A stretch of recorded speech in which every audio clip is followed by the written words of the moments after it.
නමෝ තස්ස භගවතු අරහතෝ සම්මා සම්බුද්දස්ස.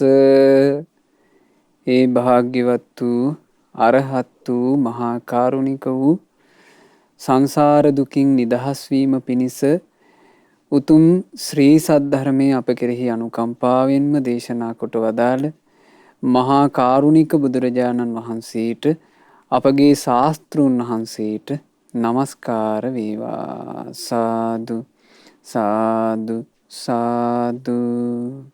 මාගේ ගුරු දේවෝත්තම පරම පූජනීය පින්වත් ලොකු ස්වාමීන් වහන්සේට ගෞරවාදර වන්දනාව වේවා. සාදු සාදු සාදු.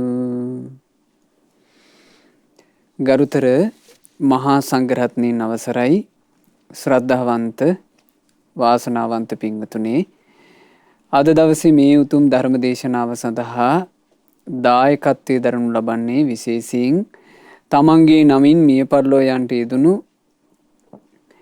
ජයන්ත එදිරිසූරිය මාමාට පින්පෙත් අනුමෝදනා කිරීම පිණිස, ඒ වගේම සුජීවත්ව සිටින දෙමාපියන්ට සෙත් ප්‍රාර්ථනා කිරීම පිණිස ඕස්ට්‍රේලියාවේ මෙල්බර්න් සහ මිල්දුරාහි පදිංචි පින්වත් දූදරුවන් විසිනුයි අද දේශනාවට දායකත්වයේ දරනු ලබන්නේ. පින්වතුනේ, මේ අපි හැමදෙනාම ලද මනුස්ස ජීවිතයේ ස්වභාවය, අපි මිනිස්සු විදිහට ජීවත් වෙලා අපි හැමදෙනාම කෙටි කාලෙකින් මිය පරලෝ යනවා.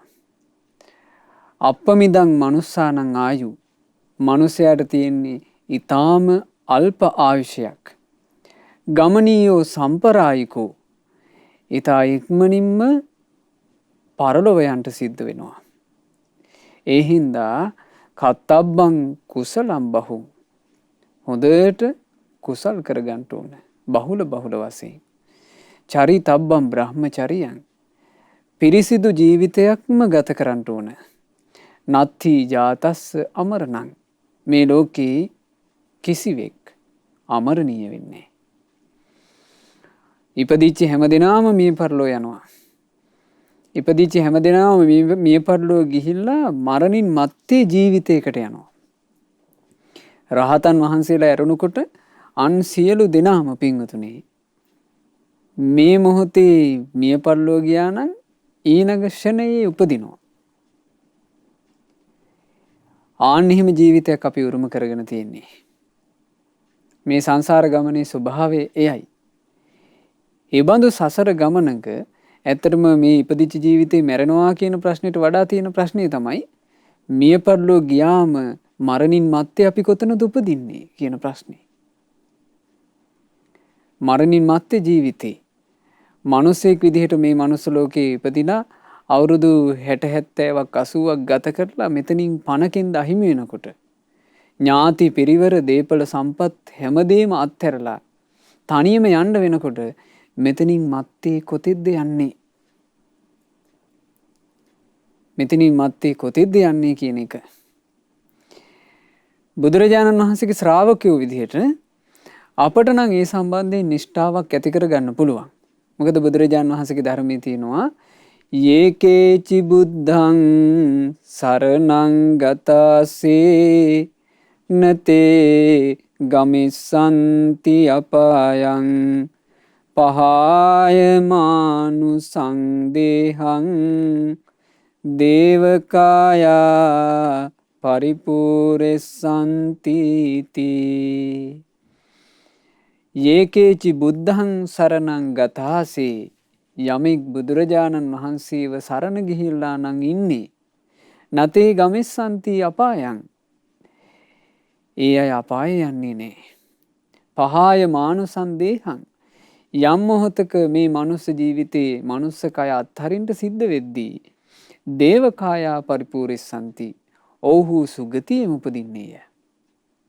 අන්න බුදුරජාණන් වහන්සේ සරණ ගියා නම් තියෙන රැකවරණේ, ධර්මයේ සංගරුවන සරණ ගියා නම් තියෙන රැකවරණේ, තෙරුවන් සරණ ගියපු කෙනාට ලැබෙන ආනිසංසයක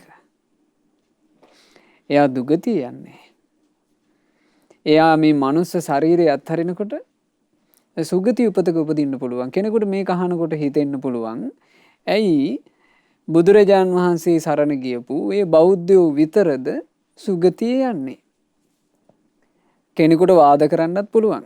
ඇයි බෞද්ධයන්ට විතරද සුගතිය යන්න පුළුවන් වෙන්නේ? අනිත් ආගම් වල අය මේ අනිත් දෘෂ්ටි දරන අය එයාලා සුගතිය යන්නේ නැද්ද කියලා. ආන්න ඒකට අද අහන ධර්මයෙන් හොඳ පිළිතුරක් ලැබෙනවා. ඒ පිළිතුර අහන්න නම් හැබැයි මේ දේශනාව හොඳට ශ්‍රවණය කරන්න වෙයි. අද අපි ඉගෙන ගන්නේ මේ ධර්මයේ අද අපි මේ හෝරාවකට ආසන්න කාලයේම මේ ධර්මයේ ඉගෙන ගන්න එකම එක රහතන් වහන්සේ නමකගේ චරිතයක් මුල් කරගෙන. ඒ රහතන් වහන්සේ තමයි වච්චගොත්ත කියන මහරහතන් වහන්සේ. තේරතේරී ගාථා පොත් වහන්සේගේ 112 වෙනි ගාථා රත්නයේ අන්තර්ගත වෙන්නේ වච්චගොත්ත කියන මහරහතන් වහන්සේගේ ගාථාව. මේ වච්චගොත්ත කියලා කියන්නේ ගෞතම සාසනයේ පැවිදි වෙන්න පෙර වෙන මේ ඒ කාලේ තිබුණානේ පින්වතුනි නොයෙක් පිරිවැජිය හිටියා, ඊළඟට ආචේලකයෝ හිටියා, නිගණ්ඨයෝ හිටියා, නොයෙක් දර්ශන තිබ්බනේ. ඒ වෙන දර්ශනයක හිටපු කෙනෙක්. ඒ කිව්වේ මෙයා මේ අද කාලේ හැටියට අපි කියනවා නම් කොහොම කෙනෙක්ද? අන්‍යාගම්කාරයෙක්. බුද්ධ ශාසනය පැවිදි වෙන්න කලින් අන්‍යාගම්කාරයෙක්, අන්‍යාගමික ශ්‍රමණයෙක් විදිහට හිටියා. ඇත්තටම වච්චගොත්ත කියලා කියන්නේ පිරිවැජියෙක්. මේ වච්චගොත්ත පිරිවැජිය අවස්ථා ගණනාවකදීම බුදුරජාන් වහන්සේ සම්මුඛයට පැමිණිලා දහම් කතා කළා. ඒ තුලින් ඇති කරගත්ත ප්‍රසාදයෙන් තමයි ගෞතම සාසනය පැවිදි වුණේ. ඒ නිසා වච්චගොත්ත රහතන් වහන්සේ ගැන ඉගෙන ගන්නකොට අපිට දේශනා ගණනාවක් තියෙනවා ඉගෙන ගන්න. ඒ දේශනා ගණනාවක් තියෙන නිසා හෝරාවක් ඇතුලේ පින්වතුනේ ඒ ඔක්කොම විස්තර කරන්න කාලේ හරි කෙටි. ඒ නිසා තියෙන කාල වේලාවට අනුරූපවයි මම මේ කාරණා ඔබට කියලා දෙන්නේ. ඒ නිසා කෙටියෙන් කරන විස්තරයට හොඳට සවන් යොමන්ට වෙයි. මේන් අර්ථයක් ජීවිතයට ගන්න නම්. ඔන්න වච්චගොත්ත කියන පිරිවැජියා මුලින්ම බුදුරජාන් වහන්සේ සමීපයට පැමිණුනේ මෙන්න මෙහෙම කාරණාවක් විමසගෙන. සුතම් මේතම් බොහෝ ගෝතම සමනෝ ගෝතමෝ ඒවමාහ. බවත් ගෞතමයන් වහන්සේ මං අහලා තියෙනවා බවත් ගෞතමයන් වහන්සේ මේ මෙහෙම කියනවා කියලා. කොහොමද? මයිහමේව දානං දාතබ්බං. මටමයි දන් දෙන්න ඕන. නාඤ්ඤේ සන්දානං දාතබ්බං. අනිත් කිසි කෙනෙකුට දාන දෙන්න එපා. මයිහමේව ශාවකානං දානං දාතබ්බං. මගේ ශ්‍රාවකයන්ටයි දන් දෙන්න ඕනේ. මේ වෙන වෙන ආගම් වල ශ්‍රාවකයන්ට දන් දෙන්න එපා. මයිහමේව දින්නම් මහප්පලං. මට දන් දුන්නොත් මහත්ඵලයි. නාඤ්ඤේසං දින්නම් මහප්පලං. අනික් කෙනෙකුට දුන්නට මහත්ඵල නැහැ. මගේ ශ්‍රාවකයන්ට දුන්නොත් මහත්ඵලයි. වෙන ආගමක ශ්‍රාවකයන්ට දුන්නට මහත්ඵල නැහැ කියලා ඕන් ඔහොම කියනවා කියලා ස්වාමීනි මං අහලා තියෙන්නේ. බවත් ශ්‍රමණ ගෞතමයන් වහන්සේ මම ඕක ඔය විදිහට දරාගෙන ඉන්නවා නම් ඒ කිව්වේ ශ්‍රමණ බවත් ගෞතමයෝ මේ මෙහෙම කියලා තියෙනවා කියලා මං දරාගෙන ඉන්නවා නම් මෙහෙම ශ්‍රමණ බවත් ගෞතමයෝ කියනවා කියලා මං තව කෙනෙකුට කියනවා නම් ඒක අභූත චෝදනාවක්ද? එහෙම නැත්නම් මං කියන්නේ ඇත්තක්ද කියලා ඇහුවා. බලන්න අන්‍යාගම් වෙලා තිබ්බ වැදගත්කමනේ. දැන් බුදුරජාණන් වහන්සේගේ ශ්‍රාවකෙක් නෙවෙයි මේ. හැබැයි බුදුරජාණන් වහන්සේ ගාවට ඇවිල්ලා අහනවා මෙහෙම කතාවක් පැතිරෙනවා ස්වාමීනි ඔබ වහන්සේ ගැන. මේ පැතිරෙන කතාව මේක. ඒ අය කියන්නේ ඔබ වහන්සේ කියනවලු දානි දෙනවා නම් දෙන්න ඕනේ මටයි මගේ ශ්‍රාවකයන්ටයි. මටයි මගේ ශ්‍රාවකයන්ටයි දන් දුන්නොත් තමයි දානි මහත්ඵල වෙන්නේ. ඒ නිසා අනිත් ශ්‍රාවකයන්ට දන් දෙන්න එපා. ඒ අයට දෙන දානි මහත්ඵල නැහැ කියලා මෙහෙම කතාවක් ඔබ වහන්සේ කියනවා කියලා මං අහලා තියෙනවා. මම මේක ඇහුවට මං දන්නේ නෑ ඇත්ත නැත්ත. මං මේක කිව්වොත් තව කෙනෙකුට ඒක අභූත චෝදනාවක්ද කියලා ඇහුවා. හරි වැදගත් ඒක. ඒ ක්‍රමයේ පින්වතුනි හරි වැදගත්. ඔබේ ජීවිතේට ඒක ගලප ගන්න මේ ක්‍රමේ. කවුරු හරි ගැන මොකක් හරි කතන්දරයක් ඔබට අහන්න ලැබුණොත් එහෙම ඒ කතන්දරින් ඒ පුද්ගලයාව මයින්ඩ් යන්න එපා. අපි තුමු ඔබ ගාවට කෙනෙක් ඇවිල්ලා කියනවා කියලා මේ අහවලා මෙහෙමයි කියලා කියනවා. කිව්වහම සාමාන්‍ය ස්වභාවය මොකද්ද? එයා කිව්වනම් ඉතින් එයා එහෙම වෙන්න ඇති කියලා අපි ඒක දාගන්න ඕනේ නේ. ඒ කණ්ණාඩියෙන් ඊට පස්සේ අපි එයාව බලන්න උත්සාහ කරනවානේ. කළු කණ්ණාඩි දෙකක් දාගත්තොත් එහෙම කළුවර වෙලා පේනවනේ. එතකොට අපිට පේන්නේ ඒ අපි ගත්ත දෘෂ්ටිය තුළ ඉඳලා තමයි බාහිර කෙනාව අපිට පේන්නේ. අපි විමසලා බලන්න ඕනේ ඇත්ත නැත්ත. ඒ ඇත්ත නැත්ත විමස ගන්න නම් නුවණැත්තන්ගේ ඇසුර තියෙන්න ඕනේ. නුවණැත්තෙක්ගේ ඇසුරෙන් තමයි පින්වතුනි අපිට ඇත්ත නැත්ත විමස ගන්න පුළුවන් වෙන්නේ. අපේ යහපත කැමති කල්යාණ මිත්‍ර නුවණැත්තෝ අපිට හැබෑම දේ පෙන්වලා දෙනවා.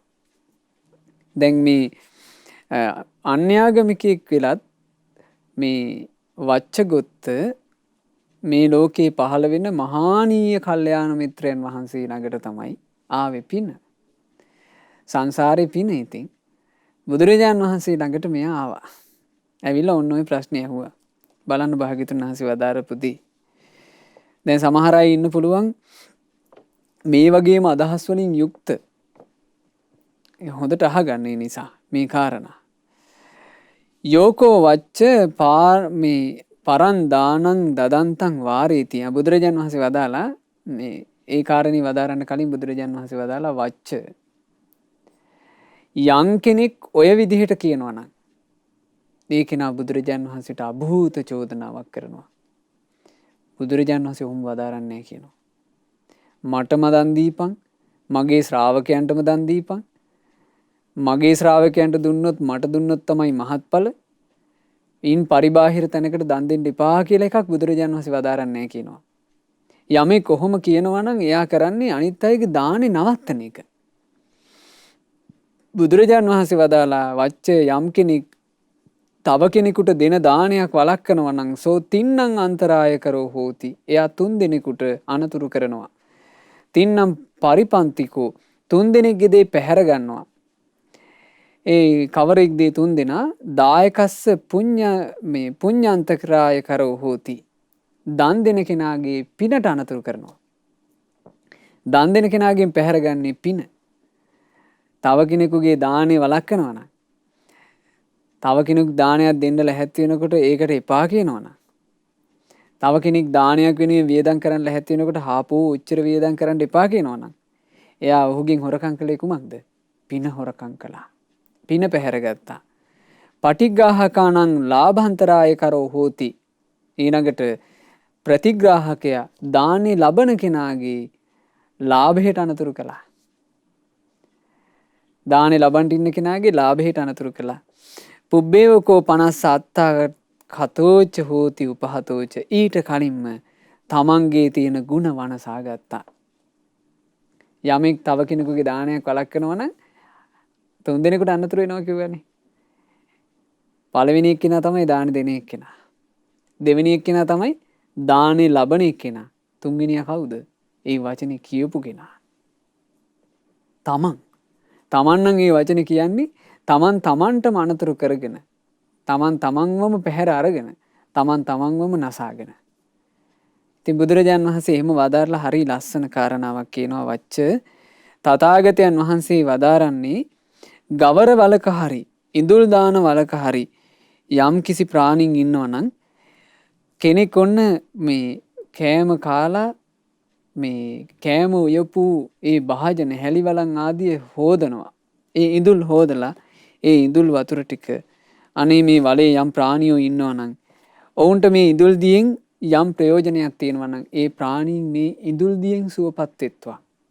උන්ට මේක ආහාරයක් වෙත්වා කියලා ඉඳුල් වතුර ටික හලනවා නම් ඒකත් ඒකෙනුත් ඔහුගේ ජීවිතයට පින් රැස් වෙනවා කියලායි තථාගතයන් වහන්සේ වදාරන්නේ. මිනිස්සෙකුට දන් දීම ගැන තථාගතයන් වහන්සේ වදාරන කරුණ ගැන කවර කතාවද? ඉඳුල් ටික හොදලා ඒ ඉඳුල් ටික මේ සත්වයන්ට ආහාරයක් වේවා කියලා බැහැර කරනවා නම් ඒකෙමුත් පින් රැස් වෙනවා කියලා වර්ණනා කරන තථාගතයන් වහන්සේ තව කෙනෙකුගේ දාණයට ගරහයිද කියලා ඇහුවා. ඉතින් බුදුරජාණන් වහන්සේ ඒ විදිහට ඔහුගේ සිත පැහැදුවා. බුදුරජාණන් වහන්සේ වදාරනවා හැබැයි වච්ච තථාගතයන් වහන්සේ මෙහෙම කියනවා. සිල්වතෙකුටයි දන් දෙන්න ඕනේ. ඒ සීලවන්තයාට දෙන දානේ මහත්ඵලයි මහානිසංසයි කියලා. දානය කියන එක බුදුරජාණන් වහන්සේ මේ පැහැදිලිව පෙන්නවා. මේ දානයෙන් කෙනෙකුගේ ජීවිතයට පින රැස් වෙනවා. අඩු ගානේ අර ගවරවලක ඉන්න පොඩි පොඩි සත්තුන්ට ඉඳුල් ටිකක් මේ හොදලා දානේ වතුර ටික මේකත් ආහාරයක් පිණිස වේවා කියලා දානයක් දෙනවා නම් ඒකත් දානයක්නේ පින්වතුනි. එහෙම හරි දානයක් දෙනවා නම් ඒකෙමුත් පින් රැස් වෙනවා. ඉතින් මිනිස්සුෙකුට දීමේ යහපත ගැන කවර කතාවද? හැබැයි දෙන දානේ මහත්ඵල වෙන්නේ සීලවන්තයන්ට දෙනවා නම්. ඒ සීලවන්තයට දෙන දානේ ඇයි මහත්ඵල වෙන්නේ? මේ සිල්වතා කියලා මෙතන හඳුන්වන්නේ කවරෙක්ද කියලා අපිට හොඳට තේරෙනවා මේක කියවනකොට මේ දේශනාවේ. ඔන්න බලන්න මේ සිල්වත් කෙනාගේ අංග 5ක් ප්‍රහීන වෙලා තියෙනවා කියනවා. ඒ සීලවන්තයා අංග 5කින් සමන්විත වෙනවා කියනවා. මොනවද ප්‍රහීන වෙච්ච අංග 5? කාමච්ඡන්ද, ව්‍යාපාද, තීන මිද්ද, උද්ධච්ච, කුක්කුච්ච, විචිකිච්ඡා කියන නීවරණ 5 ප්‍රහාණය වෙලා. සමන්විත වෙන අංග 5 මොනවද? අසේඛේන. අසේඛ කියලා කිව්වේ රහතන් වහන්සේට. රහතන් වහන්සේට අසේක වූ සීලස්කන්ධයෙන්, අසේක වූ සමාධිස්කන්ධයෙන්, අසේක වූ ප්‍රඥාස්කන්ධයෙන්, අසේක වූ විමුක්තිස්කන්ධයෙන්, අසේක වූ විමුක්ති ඥාන දර්ශනස්කන්ධයෙන් යුක්තයි කියනවා. එහෙනම් පින්වතුනි මහත්ඵල වෙන්නේ කාට දෙන දානේද? රහතුන්ට දෙන දානයයි. රහතන් වහන්සේලා ප්‍රමුඛ සංගරුවනට දෙන දානේ මහත්ඵලයි, මහනිසංසයි. මොකද මේ ප්‍රහීන වෙච්ච අංග මේවාය මොහු තුල මේවා ප්‍රහාණය වෙලා තියෙනවායි කියලා එහෙම බාහිරින් බලන්න බෑ.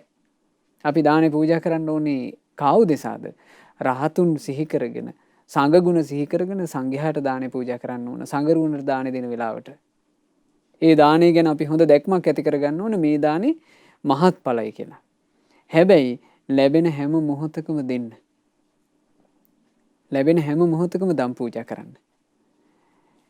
තමන්ට අවකාශයක් තියෙන හැම මොහොතකම දානේ පූජා කරන්න. මේ දානය කියන එක තමන්ගේ ජීවිතයේ අංගයක් බවට පත් කරගන්න.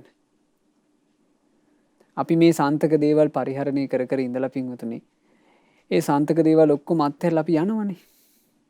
අනේ අපිට පුළුවන් නම් අපි සාන්තක දේවල් වලින් මේ අපිට ලැබෙන අවකාශي පොඩි පොඩි දෙයකින් හරි යමෙක්ව සුවපත් කරන්න. ඒක කොච්චර දෙයක්ද ඒක? ඒ දේ තමයි අපිට යම් දවසක ඉතුරු වෙන්නේ. දානය ගැන බුදුරජාණන් වහන්සේ දේශනා කළේ මෙහෙම. ගිනි ගන්න ගෙදරකින් වටින දෙයක් විසික් කරනවා වගේ. ඔව් මතක තියාගන්න ඒක. දානය කියන්නේ කොහොමද ජීවිතේ හරියට ගිනි ගන්න ගෙදරකින් එළියට යමක් විසි කර ගන්නවා වගේ වටින දෙයක්. ගේ ගිනි ගන්නකොට මොලේ තියෙන මිනිස්සයා කරන්නේ ගේ සම්පූර්ණයෙන් ඇවිලුනොත් එහෙම විනාශයි කියලා දැනගෙන ඉක්මනට විසික් කර ගන්නවා වටින දේවල් ටික. ඒ විසික් කරගෙන තමනුත් පණ බේර ගත්තට පස්සේ ඒ මිනිසයාට එළියට දාගත්ත ටික ප්‍රයෝජනවත්. අපි හිතමු රත්තරන් බඩුවක් ආදී එළියට විසික් කරගත්තා නම් ඔන්න ඒක විකුණලා කරලා මේ ආයම ජීවිතයකට ගහ ගන්න පුළුවන්. ඇවිලිච්ච දේවල් ගැන හූල්ල හිටියා කියලා කිසි සැනසෙල්ලක් නැහැ. ඒ වගේ මනුස්ස ජීවිතය කියලා කියන්නේ පින්වතුනි අර ගේ ගිනි ගන්නවා වගේ මේක ටික ඇවිලෙනවා ජරා මරණ වලින්. ජරා මරණ වලින් මේක ටික ඇවිලෙනවා. දැන් බලන්න තරුණ වයසේ ඉන්න අය අවුරුදු 10ක් යනකොට තව මෝරලා, තව 10ක් යනකොට ඊටත් මෝරලා, තව 10ක් යනකොට ඊටත් මෝරලා. අවසානයේ උන්න බැරි ගහිලා රැලි වැටිලා කුදු ගහලා ඉන්නවා. හොඳටම දිරලා. ඒකත් තව දිරලා ගිහිල්ලා මේ සන්තක හැමදේම අත්හැරලා මැරිලා යන්නේ. ගිනි ගන්න නැද්ද? ගිනි අර ගන්නවා ජරා මරණ කියන ගින්නෙන්. සාමාන්‍ය ගින්නකට නෙවෙයි බය විය යුත්තේ ජරා මරණ ගින්නටයි. සාමාන්‍ය ගින්න නව වතුර ගහලා හරි නිවා ගත්තකි. ජරා මරණ කියලා කියන්නේ. ඒ ජරා මරණ කියලා කියන්නේ ධර්මයක හැසිරලා නිවන්න තියෙන ගිනි. වෙන විදිහක් නැහැ. ජරා මරණ කියන ගින්න නිවන්න තියෙන මේ සිහිල් දියදහර තමයි ධර්මයේ නම් වූ දියදහර. වෙන දියදහරක් නැත්තේ. ඒ ගිනි ගන්නා ග්‍රහයෙන් ජීවිතේ නම් වූ ග්‍රහයෙන් යම් බැහැර කර ගැනීමක් වේද එය නම් දානයයි. ඒ නිසා මේ ජීවත් වෙන කාලේ ජීවිතය කියන ගේ ගිනි අරන් අවසන් වෙන්න කලින් පොඩ්ඩ හරි එළියට විසික් කරගන්න. පොඩ්ඩ හරි එළියට විසික් කරගත්තොත් ඒ එළියට විසික් කරගත්ත දේ ප්‍රයෝජනවත් වෙනවමයි. ඔන්න ඒක හොඳට මතක තියාගන්න. ඉතින් භාග්‍යතුන් වහන්සේ ওই විදිහට දානේ වර්ණනා කළා එදා. ඒ දානේ වර්ණනා කරලා මේ අංගුත්තර නිකායේ එක පොත් වහන්සේගේ තික නිපාතේ මේ සූත්‍ර දේශනාව සඳහන් වෙන්නේ. බුදුරජාණන් වහන්සේ දානය ගැන ගොඩාක් වර්ණනා කළා මේ දේශනාවේදී. ඉතින් දානය ගැන තියෙන මේ වර්ණනාව ඔබ මේ දේශනාව කියවලා තමයි ඉගෙන ගන්න වෙන්නේ. මොකද මේ වෙලාවේ කාල වේලා මදි මුළු දේශනාවම කරන්න. ඉතින් ඔය දේශනාව අහලා බුදුරජාණන් වහන්සේ ගැන වච්චගොත්ත පිරිවැජියගේ හිත පැහැදුනා. හැබැයි ආපහු හැරිලා ගියා. එක කාලෙක බුදුරජාණන් වහන්සේ විශාලා මහනුවර වැඩ ඉන්නවා. බුදුරජාණන් වහන්සේ එදා විශාලාවේ පිණ්ඩපාතේ වඩින්ට මේ කල්ැතුවම පාත්‍රෙත් අරගෙන පිටත් වුණා. පිටත් වෙලා මගදුරක් යනකොට බුදුරජාණන් වහන්සේට සිහිපත් වෙනවා දැන් තාම පිණ්ඩපාතේ පිණිස උදෑසන වැඩි. මේ සමීපයේ තියෙනවා ඒක පුණ්ඩරීක කියලා ආරාමයක්. මේ ඒක පුණ්ඩරීක කියන ආරාමේ වච්චගොත්ත ඉන්නවා. මොකද බුදුරජාණන් වහන්සේට වච්චගොත්තට ධර්ම අවබෝධ කරන්න තියෙන පින පේනවනේ. තථාගතයන් වහන්සේ තුල මේ සත්වයන්ගේ ඉන්ද්‍රිය ස්වභාවයේ දකිනා සුවිශේෂී ඥානය, ඉන්ද්‍රිය පරියත්ත ඥානය ඇත. තථාගතයන් වහන්සේ තුල මේ සත්වයන්ගේ තිබෙන දුර්වලතා දකිනා ආසයා නොසේ ඥානය ඇත. මේ ඉන්ද්‍රිය පරියත්ත ඥානයත් ආසයා නොසේ ඥානයත් කියන ඥාන දෙකින් යුතු බුදුරජාණන් වහන්සේගේ ඒ නුවණට බුදු ඇස කියා කියයි. ඒ බුදු ඇසින් දැක්කා මේ වච්චගොත්තගේ තියෙන පින. ඒ නිසා බුදුරජාණන් වහන්සේ ඒක පුණ්ඩරීක කියන ආරාමයට වැඩියා. ඒ ආරාමයට වැඩලා එතනදිත් මේ කතා බහක් ඇති වුණා. ඒකෙදි බලන්න අහනදී සුතම් මේතම් බන්තේ ස්වාමීනි මං මෙහෙම අහලා තිනවා. සමනෝ ගෞතමෝ සබ්බඤ්ඤු මේ කට්ටිය කියනවා ශ්‍රමණ භවත් ගෞතමයන් වහන්සේ සර්වඥයිලු. සබ්බදස්සාවි සියල්ල දකින කෙනෙක්ලු.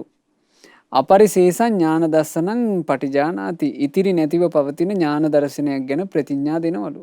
ඒ කිව්වේ ඉතිරි නැතිව පවතිනවා කියලා කිව්වේ මොකද්ද ස්වාමීනි? චරතෝච තිට්ඨතෝච සුත්තතස්ස ජාගරස්ස සතතං සමිතං ඥාන දස්සනම් පච්චුපට්ඨිතන්ති. ඒ ඥාන දර්ශනේ ඇවිදින කොටයි, ඉඳගෙන ඉන්න කොටයි, නිදාගෙන ඉන්න කොටයි, නිදිවරණ කොටයි මේ හැම තිස්සෙම ඒක තියෙනවලු කියලා ඌන් ඔහොම කතාවක් කියනවා. ඒතර වච්චගොත්තත් මේ බුදුරජාණන් වහන්සේ ගැන එක එක අහන්න ලැබිච්ච කතන්දර අහගෙන ඉඳපු කෙනෙක්. දාන ගැන කියපු කතාවක් ඔන්න අහලා ඒක පැහැදිලි කරගත්තා. දැන් තව කතන්දරයක් අහගෙන ඒකත් බුදුරජාණන් වහන්සේට කිව්වා. හැබැයි වච්චගොත්තගේ තිබ්බ වැදගත්කමක්. Tamanට එහෙම කතන්දරයක් අහන්න ලැබුණාට බුදුරජාණන් වහන්සේ අභිමුඛේ පැහැදිලි කරගන්නේ නැතුව අනිත් අයට කියාගෙන ගියේ නැහැ. දැන් වච්චගොත්ත අහනවා ස්වාමීනි මම ඔය කාරණේ තව කෙනෙකුට කිව්වොත් ඒක අභූත චෝදනාවක්ද සත්‍යයක්ද? බුදුරජාණන් වහන්සේ වදාලා වච්ච ඔය විදිහට කෙනෙක් කියනවා නම් ඒ කිව්වේ බුදුරජාණන් වහන්සේ සර්වඥයි. උන්වහන්සේට තියෙනවා ඥාන දර්ශනයක්. ඒ ඥාන දර්ශනේ හැම වෙලාවෙම තියෙන එකක්. හැම ඉරියව්වකම තියෙන එකක්. ඥාන දර්ශනයෙන් යුක්තවමයි උන්වහන්සේ හැමතිස්සෙම ඉන්නේ කියලා කියනවා නම් ඒක බුදුරජාණන් වහන්සේට කරන අභූත චෝදනාවක් කිව්වා. ඒ ගැන එහෙම නෙවෙයි කිව යුත්තේ. තේ විජ්ජෝ සමනෝ ගෝතමෝති. වච්ච කියනවා නම් කියන්න ඕනේ ශ්‍රමණ භවත් ගෞතමයන් වහන්සේ කියලා කියන්නේ තේ විජ්ජෝ ත්‍රිවිද්‍යාව තියෙන කෙනෙක්. ආන් එහෙම කියනවා නම් ඒක අභූත චෝදනාවක් නෙවෙයි. ඒක ගැරහීමකට ලක්වෙන එකක් නෙවෙයි. ඒක වාදයකට ලක්වෙන එකක් නෙමෙයි. අහංහි වච්ච යාව දේව ආකංකාමි. වච්ච මම යම් වෙලාවක කැමති වෙනවා නම් අනේක විහිතම් පුබ්බේ නිවාසං අනුස්සරාමි. මට පෙර ජීවිත බලන්න ඕන කියලා කැමති වෙනවනම් ඒක හැමතිස්සෙම තියාගෙන ඉන්න එක නෙවෙයි බුදුරජාණන් වහන්සේ ඥානය පිණිස යම් මොහොතක හිත යොමු කරනවාද මට පෙර ජීවිත බලන්න ඕන දැන් කියලා. ඒ හිත යොමු කළ ෂණයෙන් හැබැයි බුදුරජාණන් වහන්සේට බලන්න පුළුවන් කියනවා ඒකම්පි ජාතින් දීපි ජාතියෝ එක ජාතියක් ජාති දෙකක් ජාති 100ක් ජාති ලක්ෂයක් ජාති කෝටියක් ඕන තරම් කෙලවරක් නැතුව බුදුරජාණන් වහන්සේට බලන්න පුළුවන්. අන්නේ ඥානෙ තියෙනවා කියලා බුදුරජාණන් වහන්සේ ගැන කිව්වට කමක් නැහැ.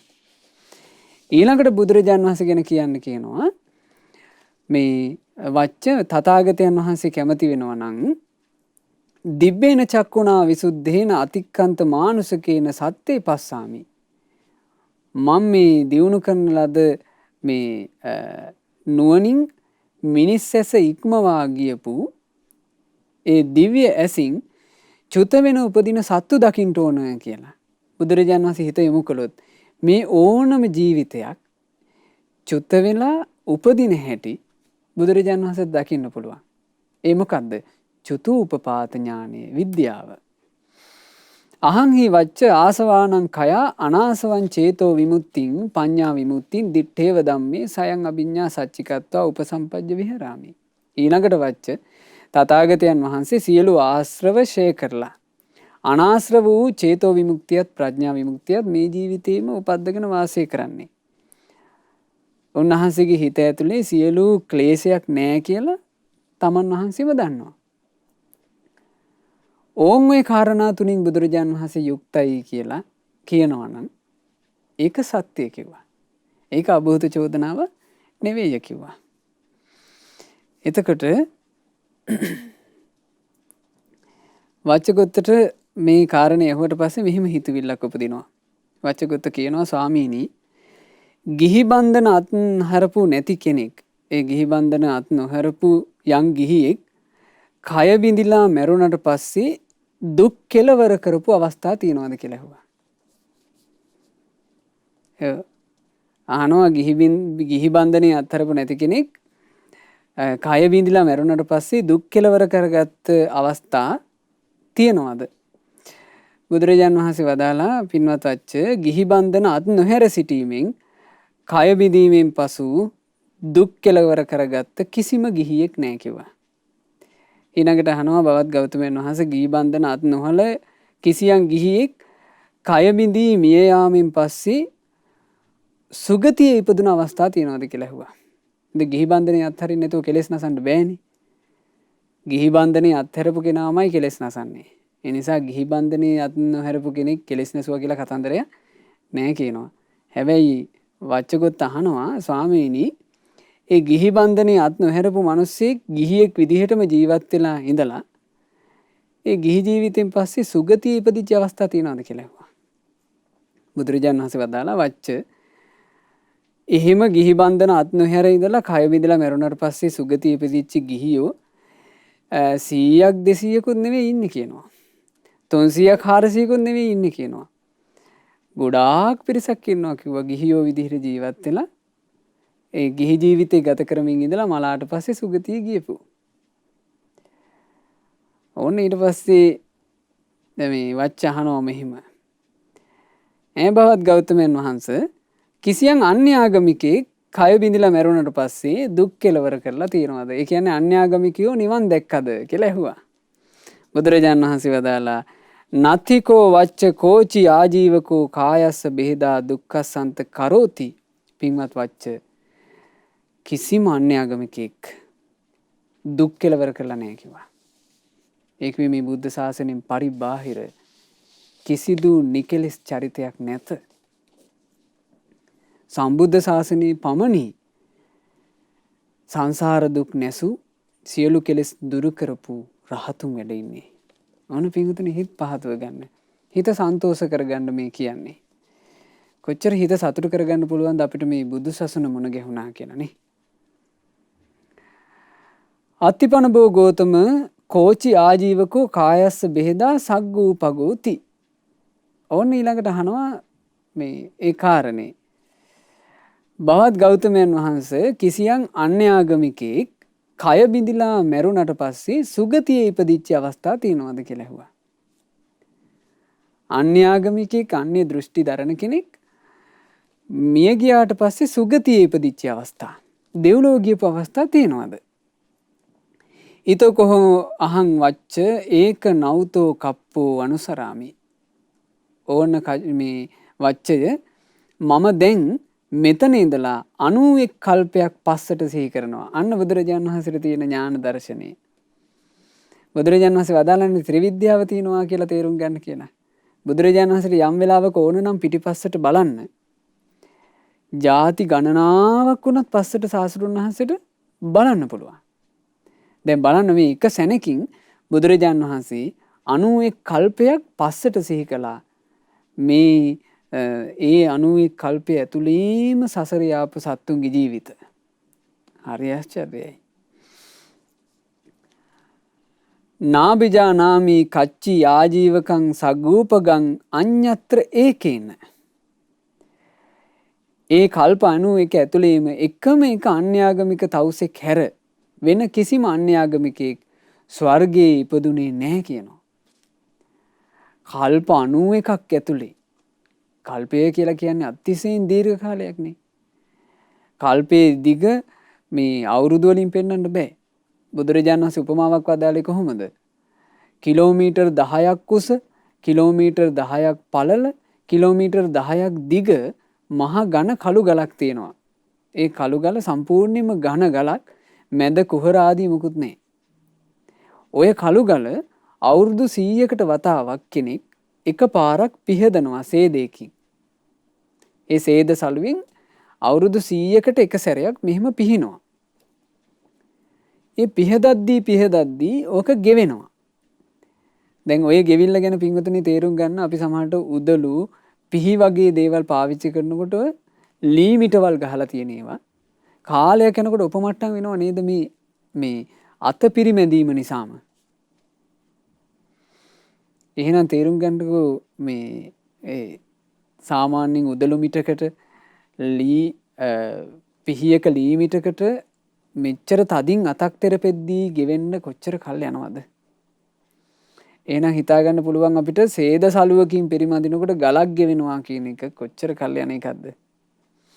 බුදුරජාණන් වහන්සේ වදාළේ එහෙම අවුරුදු 100කට වතාවක් පරිමදිමින් ඉද්දී ඔය ගල ගෙවෙනවා කියනවා පොළොව මට්ටමට. කිලෝමීටර් 10ක් උස 10ක් දිග 10ක් පළල මහ ගලක් පොළොව මට්ටමට ගෙවෙන්න යම් කාලයක් යනවාද? කල්පය ඊටත් වඩා දිගයි කිව්වා.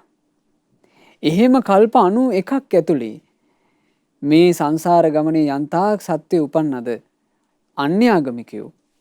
ඒ අන්‍යාගමිකයන්ගෙන් එකම එකයි කිව්වා සුගතියේ ගිහින් තියෙන්නේ. බලන්න සසරක තියෙන භයානකකම. ඒතනත් බුදුරජාන් වහන්සේ වදාලා සෝපාසී කම්මවාදී කිරියවාදී. ඒ ස්වර්ගයේ උපන්න තැනැත්තාත් කර්මඵල විශ්වාසයේ තිබ්බ කෙනෙක්. කර්මඵල විශ්වාසයේ තිබ්බේ නැත්නම් උන්දට සුගතිය අහිමි. එතකොට මේ මිසදිටුවක තියෙන භයානකකම ගැන නුවණැත්තෝ තේරුම් ගනිත්වා. ඊනකට බුදු සසුනක මේ හැබෑ සම්මා දිට්ඨිය යුක්ත බුද්ධ ශාසනයක ලාභය ගැනද නුවණැත්තෝ තේරුම් ගනිත්වා. මේක තේරුණා ඉතින් කාටද? මේ වච්චගොත්ත පිරිවැජියට. වච්චගොත්ත අන්‍යාගමිකනේ. වච්ච කිව්වා අනේ ස්වාමීනි එහෙනම් ඔය අන්‍යාගම් යම්තාක් තියනවාද?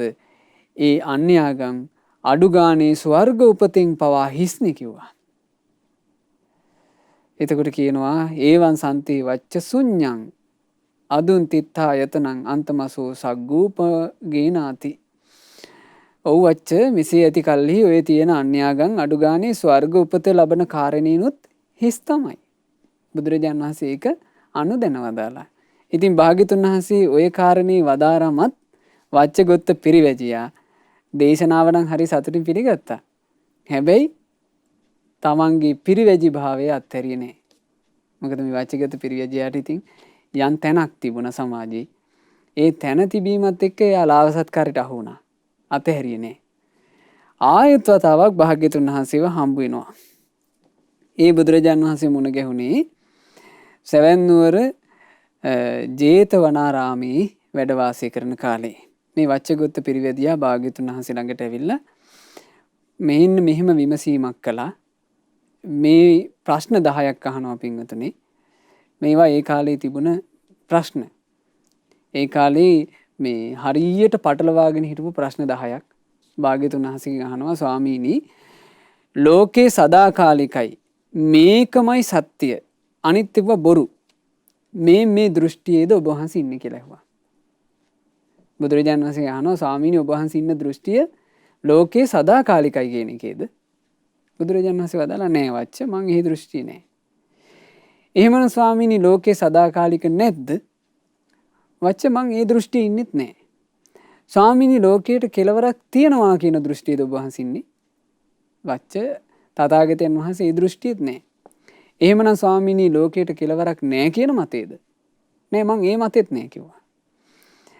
ස්වාමීනි ඔබ වහන්සේ එහෙනම් ඉන්නේ ජීවයත් ශරීරයත් කියන දෙකම එකක් කියන මතේද? වච්ච මං ඒ මතෙත් නෑ කිව්වා. එහෙනම් ස්වාමීනි ජීවය වෙනින් එකක් ශරීරය වෙනින් එකක් කියන මතේද? නෑ මං ඒකෙත් නෑ කිව්වා. එහෙමනම් ස්වාමීනි තථාගතයන් වහන්සේ මේ මතේද ඉන්නේ? තථාගතයන් වහන්සේ මරණින් මතු වැඩ ඉන්නවා කියන මතේද? නෑ වච්ච එහෙම එකක් නෑ කිව්වා. තථාගතයන් වහන්සේ මරණින් මතු නෑ කියන මතේද? වච්ච ඒ මතෙත් තථාගතයන් වහන්සේ නෑ කිව්වා. එහෙනම් ස්වාමීනි තථාගතයන් වහන්සේ මරණින් මතු ඇත්තේත් නෑ නැත්තේත් නෑ කියන මතේද? නෑ තථාගතයන් වහන්සේ ඒකට රුචි කරන්නේත් නෑ කිව්වා. එහෙමනම් ස්වාමීනි අවසාන මතේ තථාගතයන් වහන්සේ මරණින් මතු ඇත්තෙත් නෑ ඇත්තේ නැත්තේත් නෑ නැත්තේ නැත්තේත් නෑ කියන මතේද? ඔය ඒ කාලේ තිබුණ දෘෂ්ටි. මිනිස්සු ඔය වගේ ඒවට නිකන් අර පටලැවෙන ඒවට හරි ආසයිනේ. මොකක් හරි වචන හරඹයකට මිනිස්සු ජඹූරුයි කියලා කියන්නේ මොකද්ද? ජඹූරු බණක් ඇහුවා කියලා කිව්වොත් ඒකේ අදහස මොකද්ද? ඒකේ මෙලෝ හසරක් තේරිලා නැහැ කියන එක තමයි ගොඩාක් දෙනෙක්ගේ ජඹුර. ඉතින් ඒ වගේ ඒ කාලෙත් මේ නොතේරෙන එකට මා පුදුම තැනක් තිබිලා තියෙනවා. බුදුරජාන් වහන්සේ ඔය ප්‍රශ්න 10ක් අපි කියපු ප්‍රශ්න 10 බුදුරජාන් වහන්සේ මේ ලෝකේ පිළිතුරු නොදුන්න ප්‍රශ්න. මේ ගැන බුදුරජාන් වහන්සේගෙන් කවුරු විමසුවත් බුදුරජාන් වහන්සේ උත්තර දීලා නැහැ. මොකද ඒවා නිසරුයි. වැඩක් නැහැ. පටලැවිල්ලක්. එතකොට වච්චගොත්තත් මේ ටිකම ඇහුවනේ. බුදුරජාණන් වහන්සේට වච්ච කියනවා ස්වාමීනි දැන් මං දෘෂ්ටි 10ම ඇහුවා. ඔබ වහන්සේ මේ දෘෂ්ටි 10න් එකකටවත් රුචි කරන්නේ නැහැ. එහෙමනම් ස්වාමීනි ඔබ වහන්සේ මෙහෙම දෘෂ්ටි වලට නොපැමිණී ඉන්නේ මොන ආදීනවයක් දැකලාද? ඇයි ඔබ වහන්සේ මේවට රුචි කරන්නේ නැත්තේ? වච්ච මේ දෘෂ්ටි ඔක්කොම දෘෂ්ටිගත වීමක් විතරයි. දෘෂ්ටි කලබලයක්, දෘෂ්ටි සැලීමක්, දෘෂ්ටි බන්ධනයක්, දුක් සහිත පීඩා සහිත මහා ආයාස කර දෙයක්. කිසි සැනසෙල්ලක් නැහැ කිව්වා. මේ දෘෂ්ටි වලින් එකකට හරි ආවා කියලා ඒක නිබ්බිදාව විරාගය නිරෝධය උපසමය අවබෝධය නිවන පිණිස පවතින්නේ නැහැ කිව්වා. නිවනට හේතු වෙන්නේ ආන් ඒ හේතුවෙන් තමයි වච්ච තථාගතයන් වහන්සේ ඌට ආස නැත්තේ කිව්වා. ස්වාමීනි භාග්‍යතුන් වහන්සේගේ දෘෂ්ටිය මොකක්ද?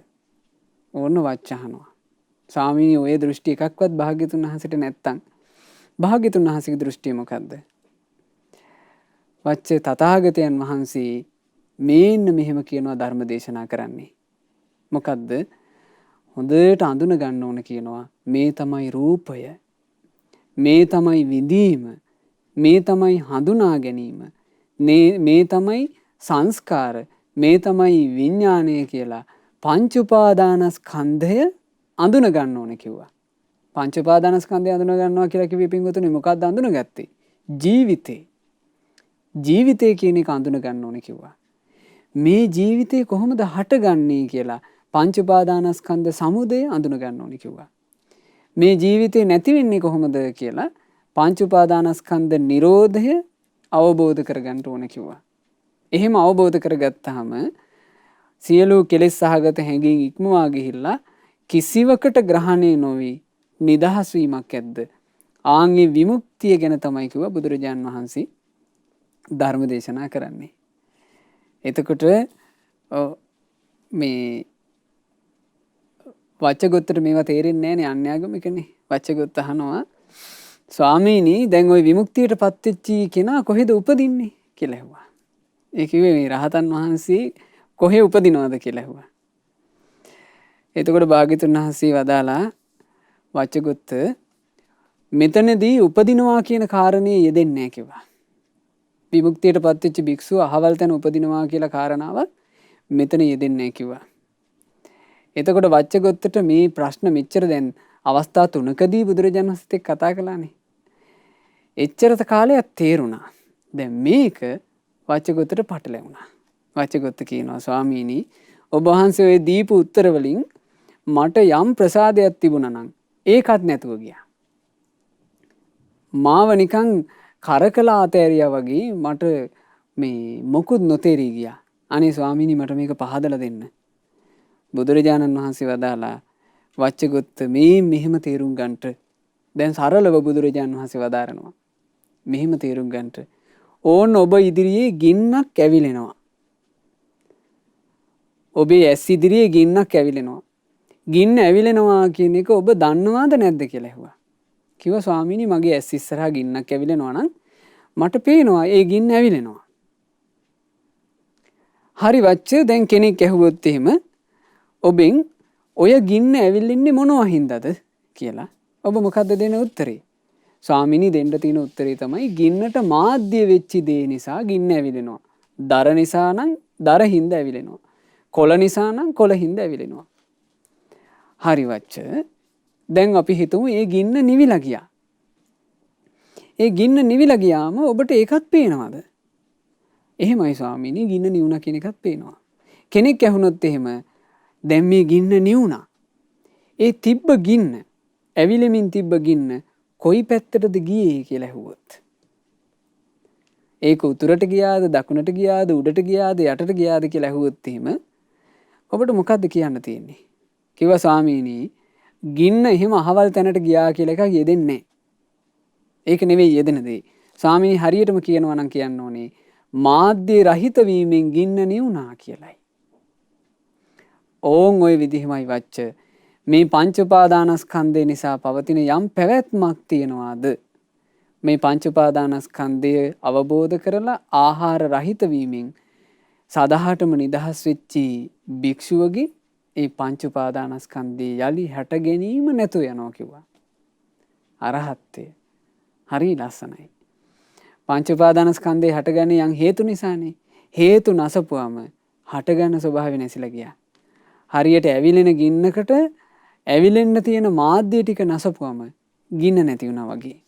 ඉතින් ඕන් ওই දේශනාව අහලා තමයි වච්චගොත්ත කියන පිරිවැජියා තෙරුවන් සරණ ගියේ. හරි සතුටු හිතුණා. ඇත්තටම නිදහසක් තියෙනවා කියලා තේරුණා. එදා තෙරුවන් සරණ ගියා ස්වාමීනි මම බුදුරජාන් වහන්සේව සරණ යනවා ධර්මයේ සරණ යනවා සංගරුවන සරණ යනවා කියලා තෙරුවන් සරණ ගියා. ඉතින් ඒ එක දේශනාවක්.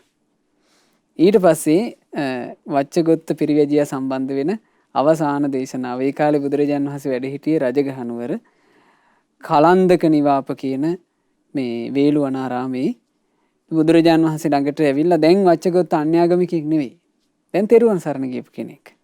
වච්චගොත්ත ඇවිල්ලා කියනවා අනේ ස්වාමීනි මට කුසල් අකුසල් ගැන මනාකොට කියලා දෙන්න කිව්වා. ඉතින් මේ ගැන දේශනාව පින්වතුනි දීර්ඝව ඉගෙන ගන්න වෙනවා ඔබට. දැන් කාල වේලාව අවසන් නිසා මහා වච්චගොත්ත සූත්‍රය. මජ්ක්‍ධිම නිකායේ දෙක පොත් වහන්සේගේ මහා වච්චගොත්ත සූත්‍රයේ මේ කාරණේ සඳහන් වෙනවා. බුදුරජාන් වහන්සේගෙන් කුසල් අකුසල් ගැන වච්චගොත්ත පිරිවැජි අහනවා. බුදුරජාන් වහන්සේ කුසල් අකුසල් ගැන මනාකොට පැහැදිලි කරලා දුන්නා. මේ තමයි දස අකුසල් මේවා තමයි දස කුසල් කියලා. ඒ කුසල් අකුසල් ගැන පහදලා දුන්නාට පස්සේ වච්චගොත්ත අහනවා ස්වාමීනි භාග්‍යතුන් වහන්සේ මේ භාග්‍යතුන් වහන්සේගේ ශාසනය මේ කොටස හරි ලස්සනයි. භාග්‍යතුන් වහන්සේගේ ශාසනයට පැමිණිලා ධර්මයේ හැසිරিলা. දැන් මෙයාට ධර්මයේ ගොඩාක් පැහැදිලි.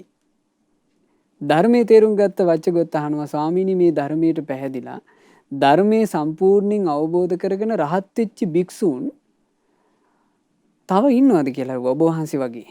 ඔබ වහන්සේ නම් මේ ධර්මයේ දැන් අවබෝධ කරගෙන ඔබ වහන්සේ ත්‍රිවිද්‍යාව ලබලා ඔබ වහන්සේ වගේම ධර්මය අවබෝධ කරපු තව භික්ෂූන් ඉන්නවද? බුදුරජාන් වහන්සේ වදාලා වච්චගොත්ත එක්කෙනෙක් නෙවෙයි ඉන්නේ. 100ක් හමාරක් 1000ක් 2000ක් නෙවෙයි ඉන්නේ ගොඩාක් ඉන්නවා කිව්වා. ඊළඟට වච්චගොත්ත අහනවා ස්වාමීනි භික්ෂුණීනුත් ඉන්නවද? ඔව් ධර්මය අවබෝධ කරගෙන කෙලෙස් නැසූ භික්ෂුණීනුත් ගොඩාක් ඉන්නවා කිව්වා. ඊළඟට අහනවා ස්වාමීනි මේ ධර්මය ගිහියෙක් විදිහට අවබෝධ කරගන්න පුළුවන් වෙන්නේ අනාගාමී තත්ත්වයටපත් වෙලා. ස්වාමීනි අනාගාමී තලයටපත් වෙච්ච උපාසකයෝ ඉන්නවද? වච්චගොත්ත උපාසකයොත් 100ක් 200ක් 1000ක් 2000ක් නෙවෙයි ඉන්නේ ගොඩක් ඉන්නවා කිව්වා. ස්වාමීනි උපාසිකාවොත් ඉන්නවද? ඔව් ගිහි ගෙදර වාසය කරමින් අඹදරුවෝ පෝෂණය කරමින් ඒ කටයුතු වල යෙදෙමින් ඉන්න ගිහි උපාසිකාවොත් ධර්ම අවබෝධ කරපු අය ඕන තරම් ඉන්නවා කිව්වා. ආන්න එතකොට වච්චගොත්තගේ හිත පැහැදුනා. වච්චගොත්ත කියනවා ස්වාමීනි එහෙමනම් මේ බුද්ධ ශාසනය කියලා කියන්නේ ඵල සහිත තැනක්මයි. භික්ෂු භික්ෂුණී උපාසක උපාසිකා කියන සිව්වණක් පිරිසම ඵල ලැබූ තැනක්. මේ ඵල සහිත වූ ශාසනයේ මටත් පැවිද්ද ලැබේවා මටත් උපසම්පදාව ලැබේවා කියලා පැවිදි උපසම්පදාව ඉල්ලා හිටියා.